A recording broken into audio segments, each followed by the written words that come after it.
যারা নাকি দুনিয়ার মোহে পড়ে, দুনিয়ার জীবনকে যারা চিরস্থায়ী জীবন মনে করিয়া বোকার স্বর্গে বাস করতেছে, সে চিন্তা করতেছে এই পৃথিবীতে আমি যা কিছু করতেছি, বাড়ি গাড়ি অট্টালিকা, স্বাদের টাকা পয়সা, দালান কোটা, আপনি যাই কিছু করবেন কিছুই আপনার সঙ্গে যাবে না।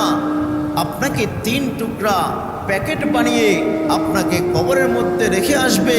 শুধু কবরের মধ্যে রেখে তারা কিন্তু থেকে যাবে না, আপনাকে মাটি চাপা দিয়ে তারা কবর থেকে একে একে সবাই চলে আসবে।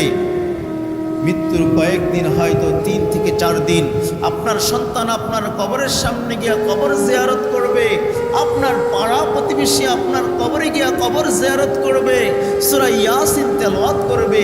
আস্তে আস্তে আপনাকে বলে যাবে, আপনি কাদের জন্য এই পৃথিবীর মধ্যে বাড়ি গাড়ি তৈরি করলেন, এই পৃথিবীর মধ্যে কাদের জন্য এত সুন্দর সুন্দর দালান কোঠা আপনি তৈরি করে গেলেন।